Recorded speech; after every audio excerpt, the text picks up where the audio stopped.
there simply has been much less work done on the history of Canadian eugenics than there has been on the history of other countries like the United Kingdom. Interestingly, in which eugenics wasn't practiced as there wasn't eugenic sterilization legislation in the UK, but a lot of the ideas obviously came out through Galton of the UK, and it was topical. There was a lot of support for it, but more particularly in terms of practices in the US and Germany.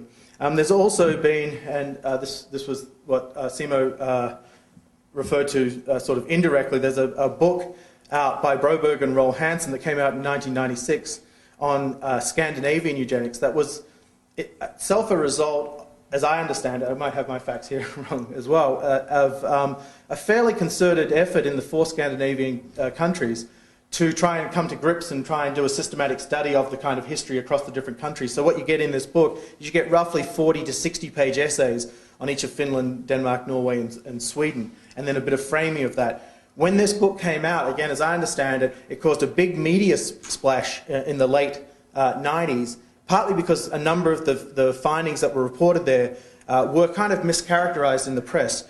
One of the things that came out was that the sterilization rates, if you look at sterilization rates, one thing that people often do, instead of just talking about the raw numbers of sterilizations, they talk about them relativized to per 100,000 people or something like that.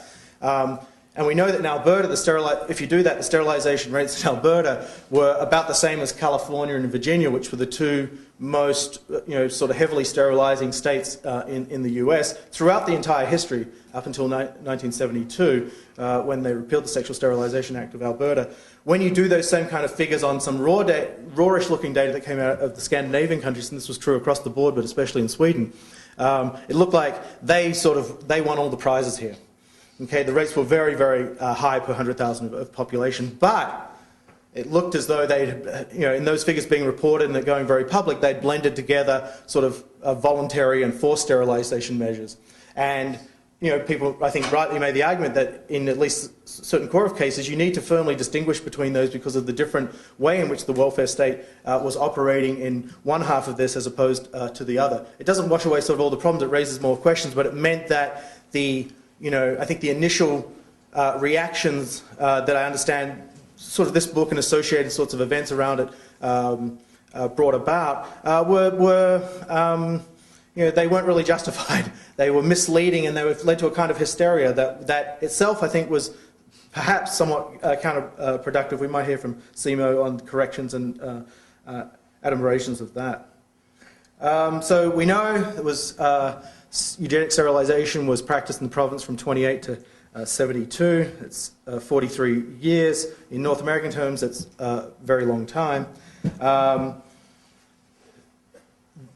As we saw in Martin's talk, the university itself was involved in some sense from the very outside. When the Eugenics Board was formed, it was typically referred to as the Eugenics Board. It was formed in 1929 and began approving sterilizations in that first year. And right through, for most of its existence, the chair was John McCachran, who, until he retired in 1945, was provost and head of the Department of Philosophy and Psychology.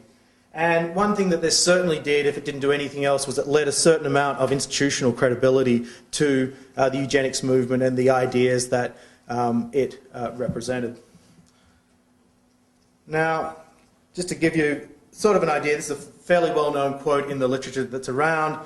It's a quote: "We should endeavour to get away from a very costly form of sentiment and give more attention to raising and safeguarding the purity of the race. We allow men and women of defective intelligence or of criminal tendencies to have children. There is one remedy for such eventualities, and we fortunately have begun to make use of it in Alberta, although not yet nearly extensively enough. This is the Alberta Sterilization Act."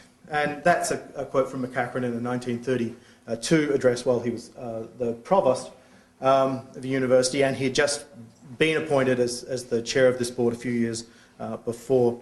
You can also find, and Martin sort of pointed this out, this was not an uncommon sort of idea amongst many of the community leaders and amongst some of the most progressive people in the province, like Emily Murphy, for example. Robert Charles Wallace, who was a geologist who was president of the university around this time, 1934, makes another speech that's often quoted as well, very much along the same kinds of lines. It's not out of line. As provost and president of the university, these people would be talking to each other.